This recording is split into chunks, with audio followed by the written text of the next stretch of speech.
Mark, you bring up a really great subject about the supply chain, and let's talk about the flow of data, because I think that you were alluding to that's really where the problem resides, and that the data starts off good and somehow winds up needing to be reconciled. Why is that? I think it's, the analogy I draw in that space is really what happened in the automotive manufacturing industry in the 70s, right? They had a vertical supply chain that was disintegrated, and they had a number of different dependencies in between the players that were involved in there.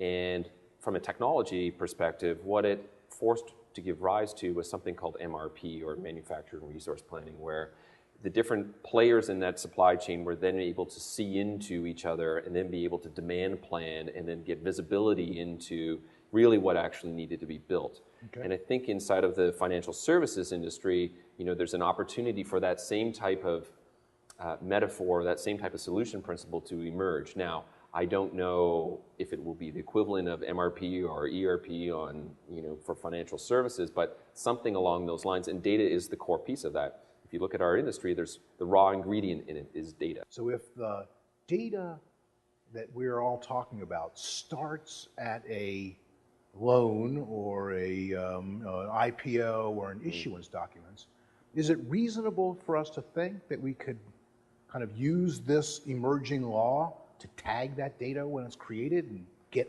rid of all this reconciliation? It's an interesting point. I look at sort of just after spending a lot of time in the commercial mortgage-backed security industry, the origination documents are treated separately from the actual data that you use to make a decision around financing or transaction or whatever it is that you want to do. There has to be the effect of almost like a Google effect, or a Google type of solution where you're able to see the marriage of the origination documents, that text and that content, with the actual data that's being used to decide or to drive that decision around that. Right, so it really requires some mechanism to say, when you lawyers and accountants are creating this loan, tag it using these standards and put it in this repository that we all use. I think that's very difficult just from a behavioral point of view to actually change. People are already working with documents, and they're tasked with filling in fields and getting to a point of completion. They're not necessarily thinking about, well, how do I categorize this document now, and how do I put the appropriate tags against that, and so on. But if you don't do that, how else are you going to be able to manage this this problem? So I think this is the fundamental objective of all of this churn, is to tag at a precise level, at attribute level, every single piece of data that is used in the financial industry.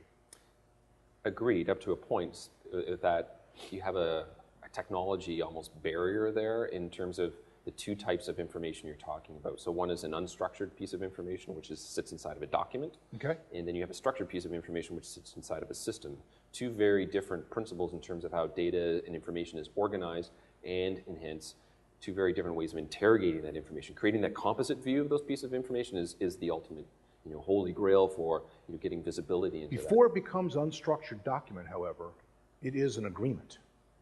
Handshake. You will pay me for this, and I have this obligation to you for that, and the result will be this, and if there's some trigger event, that occurs. These are all very well structured processes. So I'm going to suggest that unstructured documents really are the problem that came out of that. And we can change that paradigm by ensuring that these documents are tagged. That I would agree with, right? As long as you had a common lexicon around terms and definitions and the content that's actually going into data, then that would be fine. Now, if you can agree what interest is between three different parties, or what an address is, or a location, or what have you, then you're fine. And I think that's part of the issue that we face here today. And I think that's the most important subject that is now underway in the financial information, actually the whole information industry, is creating a common ontology or dictionary or set of a meaning. Let me switch this around just for one final part of that, which is the technical or the technological barriers that now exist. We've talked about these silos that exist within these financial institutions, and we know they exist, and there's many, many of them. Describe to me the extent of the challenge that we face in unraveling that legacy that we've created and reconstructing an environment to allow us to manage tag data and precision and things of that nature. It's a headset shift. I mean, I think if you look kind of broadly what's happened in the economy over the last 30 years, we've been process-oriented.